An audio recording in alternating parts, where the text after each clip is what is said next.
بسم اللہ الرحمن الرحیم۔ 1977 یا 1978 کا قصہ ہے۔ جمعہ کی نماز کے بعد حرم شریف میں حتیم کے سامنے میں بیٹھا ہوا تھا اور ایک بڑے میاں بہت خوبصورت حسین جمیل وہ آئے۔ انہوں نے آ کر کہا بیٹا آپ کو ایک ہدیہ دیتا ہوں۔ میں نے کہا دیجئے۔ تو انہوں نے کہا کہ ہر جمعہ کی نماز کے بعد 7 مرتبہ سورہ اخلاص پڑھ لیا کر بیٹا، اور 7 مرتبہ سورہ فلق پڑھ لیا کر، اور 7 مرتبہ سورہ ناس پڑھ لیا کر۔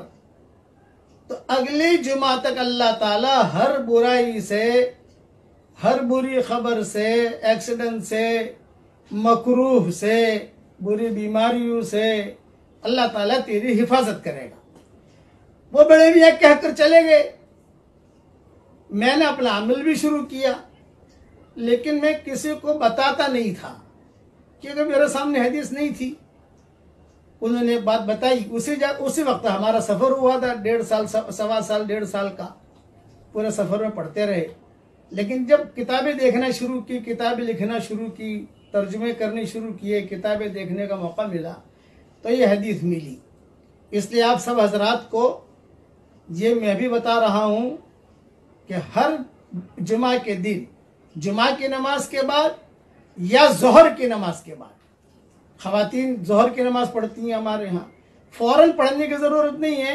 جمعہ کی نماز کے بعد سنتیں پڑھ لی، تسبیحیں پڑھ لی، اطمینان سے فارغ ہو گئے۔ آج کل چونکہ یہ حالات کی وجہ سے کئی جگہوں پر جمعہ ہو بھی نہیں رہے ہیں، ظہر پڑھ رہے ہیں۔ شرط ہے اس میں جمعہ کا ہونا شرط ہے۔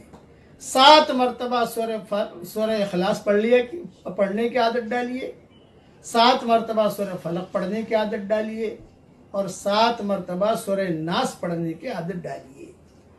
اس کا وقت، بہترین وقت تو یہ ہے کہ بھی سنتوں کے بعد، نفلوں کے بعد پڑھ لیں، لیکن بعض مرتبہ بھول جاتے ہیں تو بھی کوئی حرج کی بات نہیں، چلو عصر تک پورا کر لو جمعہ کے دن۔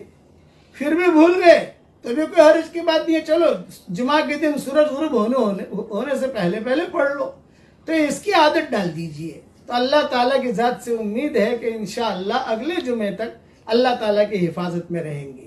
یہ حدیث ابن سنی میں ہے، اور میری کتابوں میں اس کے اور حوالے بھی میں نے لکھ دیے ہیں۔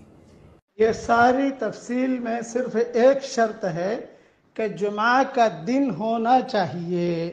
اب تو جمعہ کے دن چاہے جمعہ کی نماز پڑھیے یا ظہر کی نماز پڑھیے بس۔ اور اب یہ ویڈیو فوراً آگے بھیج دیجئے، جتنے لوگ انشاءاللہ پڑھیں گے آپ کو بھی ثواب ملے گا، پڑھنے والوں کو بھی ثواب ملے گا انشاءاللہ، اور مسلمانوں کی ہر شر سے حفاظت بھی ہو جائے گی۔